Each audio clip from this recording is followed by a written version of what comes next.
MEPs have declared a trade deal must be thrashed out by this Sunday to have any chance of being ratified by the end of the year. But ahead of the deadline, the Prime Minister's aides have warned that intractable disagreements over key issues mean a no-deal conclusion to the talks is increasingly likely. They said unreasonable demands for continuing access to British coastal waters from French President Emmanuel Macron are threatening to scupper the negotiations. One senior government insider told the Daily Express, "It still feels pretty intractable to me. The mood of the talks turned dark very suddenly last week and there has been no sign of any improvement." Mr. Johnson has told allies that he is determined to keep negotiating right up to midnight on December 31st, when the UK's transition out of the EU single market and customs union is due to end, to try to secure a deal. He is firmly resisting pressure from Brussels to cave in rows over fishing quotas, industrial subsidy rules and future regulations. However, on fishing, the French are being as unreasonable as ever and demanding the status quo for 10 years. There is no way we can accept that, and then the EU want to exempt a string of EU institutions from state aid rules while tying us up in all sorts of knots. We cannot sign up to that either, the government insider said. Mr. Johnson and Ursula von der Leyen emerged from a phone call on Thursday night and concluded there were still big differences remaining. A statement from the European Commission President read. A Downing Street spokeswoman said, "The Prime Minister underlined that the negotiations were now in a serious situation. Time was very short and it now looked very likely that agreement would not be reached unless the EU position changed substantially. He said that we were making every effort to accommodate reasonable EU requests on the level playing field, but even though the gap had narrowed, some fundamental areas remained difficult. On fisheries, he stressed that the UK could not accept a situation where it was the only sovereign country in the world not to be able to control access to its own waters for an extended period and to be faced with fisheries quotas which hugely disadvantaged its own industry. The EU's position in this area was simply not reasonable, and if there was to be an agreement it needed to shift significantly. The Prime Minister repeated that little time was left.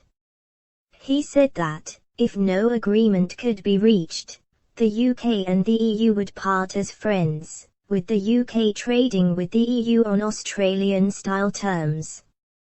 The leaders agreed to remain in close contact. Leaders of the main political groups in the European Parliament on Thursday adopted a declaration stating that MEPs will not vote on the Brexit deal before the end of the year if they cannot get a treaty text by midnight on Sunday. MEPs stand ready to organise an extraordinary plenary session towards the end of December, in case an agreement is reached by midnight on Sunday, December 20th, for the European Parliament to debate the outcome of negotiations and consider granting its consent, the statement said. It also called for a provisional text of the Brexit agreement to be made available to MEPs as soon as possible. And the declaration warned that failure to agree a deal would have a negative effect on citizens and businesses in the UK and the EU. The UK government insider agreed that a no-deal outcome was almost certain if agreement cannot be reached by Sunday. They said, "We have to get this sorted out, one way or the other. This weekend feels the point when that has to happen." Sources close to the negotiations say that, despite widespread reports of progress in the talks in recent days, huge disagreements remain over the key sticking points. They insisted no UK-EU deal would mean a rocky few months with the risk of bureaucratic delays at border checks. "It will be rocky to start with, but we will thrive with or without a deal," the insider said. In a private meeting in Brussels on Thursday, EU chief negotiator Michel Barnier claimed to senior MEPs that he was closing in on an agreement but needed longer to get it over the line. But he insisted the talks remain difficult with both sides still far apart on the key sticking point of access to fishing waters, according to a source familiar with the discussion. One Brussels insider said, "An agreement in the coming days is possible but difficult, especially on fishing." Another EU source added, "No real progress has been made on fisheries." German MEP Bernd Lange, the EU Parliament's Trade Committee chairman, said missing the deadline would result in a period of no deal while a new vote is organized. A diplomatic note from the meeting, seen by the Daily Express, said, if a deal is reached later on in December, it would be too late for the Parliament to scrutinize it. This would imply a temporary no-deal period from January 1st. A Brussels diplomat warned the EU that MEPs would not back a deal without having a say on it if you bypass them. This is not the way they see themselves as this very important European Parliament, the diplomat said, adding that a no-deal scenario remained a possibility if an agreement was not in place by the end of the weekend. They added, if it is a couple of days, I think it doesn't do too much damage. But as we move on in January, every day counts, and it will be a problem. Mr. Barnier said the trade talks were boiling down to the last stumbling blocks and in their final stretch. He tweeted, "Good progress, but last stumbling blocks remain. We will only sign a deal protecting EU interests and principles." British officials in Brussels were downbeat, claiming the wrangling feels stuck again. One senior source said, "Not moving as fast as it should, let's see. Things could change quickly but that's not where it feels things are at the moment." Cabinet Office Michael Gove on Thursday told MPs the chances of an agreement with the EU on a post-Brexit trade deal were less than 50%. Giving evidence to the Commons Brexit Committee, Mr. Gove said the most likely outcome was that the current transition period would end on December 31st without a deal. "I think, regrettably, the chances are more likely that we won't secure an agreement. So at the moment less than 50%, he said. Mr. Gove has said that while the negotiations with the EU had made progress, significant differences between the two sides remained. The process of negotiation has managed to narrow down areas of difference. It is certainly the case that there are fewer areas of difference now than there were in October or indeed July," he told the Commons Brexit Committee.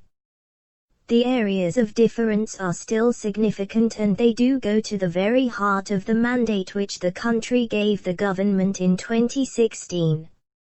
Mr. Gove has said the government will not seek to negotiate a fresh trade agreement with the EU next year if they cannot reach a deal before the end of the Brexit transition period. The Cabinet Office Minister said December 31st was a fixed point in law when the transition must end. That would be it. We would have left on WTO, World Trade Organization, terms, he said.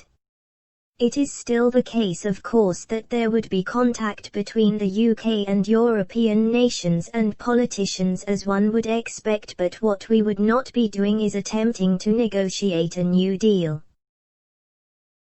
Home Secretary Priti Patel told LBC Radio, "The Prime Minister and the government, we've all been very clear that we're not walking away. We will continue to negotiate to get this free trade agreement. But of course we're never going to accept anything that undermines or compromises our independence and our sovereignty as a country. Those talks continue and I can say now, if we do get a deal then obviously Parliament will come back. We will absolutely come back to finesse and do the legislation that's required. But, currently, we're in that tunnel of negotiation and our teams continue to work incredibly hard." Sources close to the negotiations say the Prime Minister has rejected a demand from the EU for the current access to UK coastal waters for European fishing vessels to remain in place for at least another 8 years. EU negotiators are also understood to be insisting that Brussels subsidies to firms are exempted from any treaty rules on state aid. British officials fear that the measure could mean, for example, Brussels would be free to subsidize production of electric cars, giving European manufacturers an unfair advantage over their UK counterparts. Yet the British government could be banned from taking steps to protect the country's car manufacturing industry under the state aid rule. British officials also fear the EU could be free to pump billions into European businesses in economic recovery packages while blocking the UK government from supporting British industry.